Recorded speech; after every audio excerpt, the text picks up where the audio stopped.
The international shipping industry carries 90% of world trade.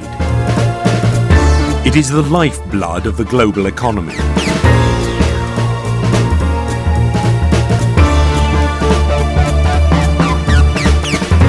There are around 50,000 merchant ships trading internationally, transporting every kind of cargo.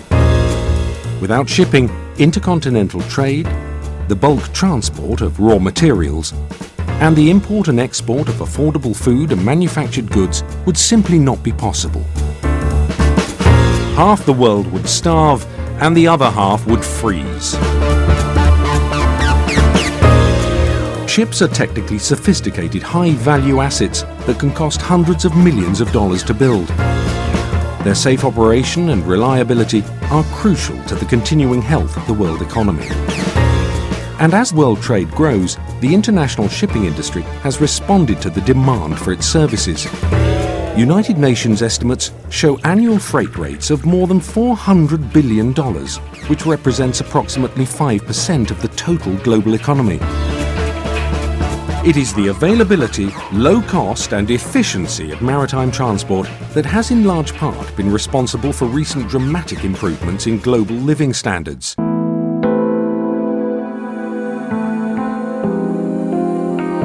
The shipping industry today is truly international, flying the flags of over 150 different nations and manned by over 1 million seafarers of most nationalities.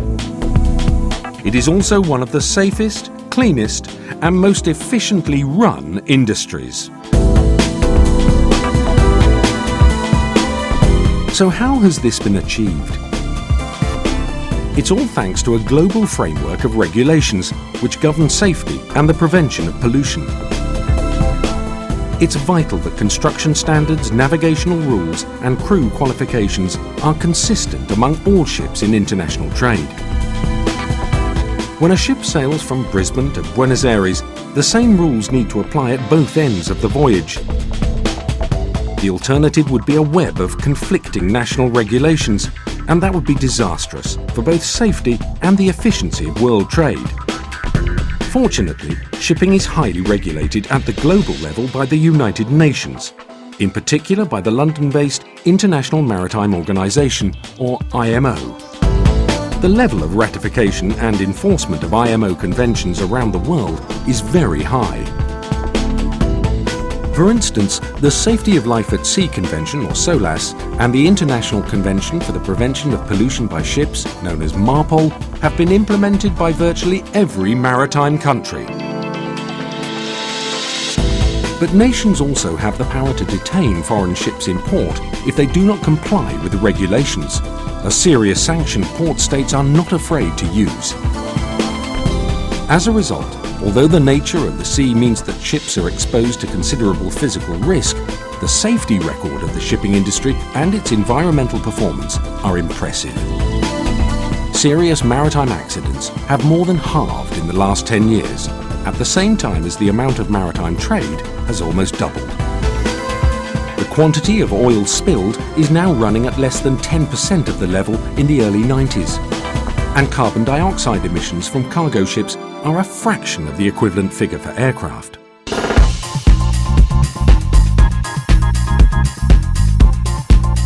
There is a wide variety of merchant ships trading internationally, and they fall into a number of categories. Container ships carry most of the world's manufactured goods and products, usually on scheduled liner services. The latest generation of container ships can each carry as much as 10,000 heavy trucks. Bulk carriers, the workhorses of the fleet, transport raw materials such as iron ore, coal and foodstuffs. The largest bulk carriers can carry up to 200,000 tons of grain. That's enough to feed 500,000 people for a year. Tankers transport crude oil, chemicals and petroleum products. The largest can carry over 300,000 tons of oil, enough to heat an entire city for a year. Other types of ship include car carriers, gas carriers, heavy lift vessels and ships supporting the offshore oil industry. There are also a large number of smaller general cargo ships. Ferries usually carry a mix of passengers, cars and commercial vehicles over shorter distances, and the number of luxury cruise ships has also grown greatly in recent years.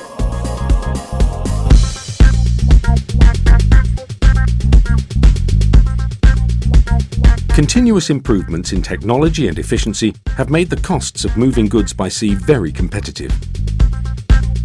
Over the last 50 years, US retail prices have risen by almost 700%. During the same period, bulk shipping costs have increased by just 70%. That's why the typical cost at the pump to a consumer in the United States of transporting crude oil from the Middle East is only about ½ cent per litre. And the cost of transporting a ton of iron ore from Australia to Europe is only about $10, while shipping a can of beer costs about 1 cent. But over 2/3 of world shipping tonnage is associated with the energy and metal industries.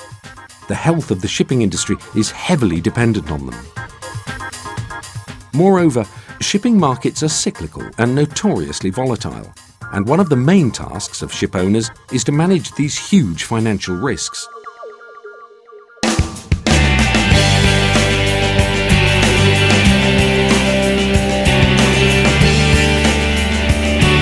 As we've seen, shipping is amongst the safest and most environmentally friendly forms of commercial transport. It was amongst the very first industries to adopt international safety standards, which have been widely implemented through the International Maritime Organization.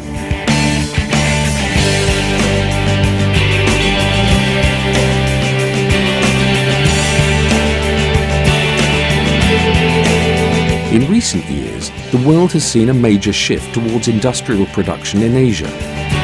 This has in turn brought about a significant improvement in global standards of living. It is only the international shipping industry and the low cost and the efficiency of moving goods by sea that has made this possible. Shipping is indeed the lifeblood of the global economy.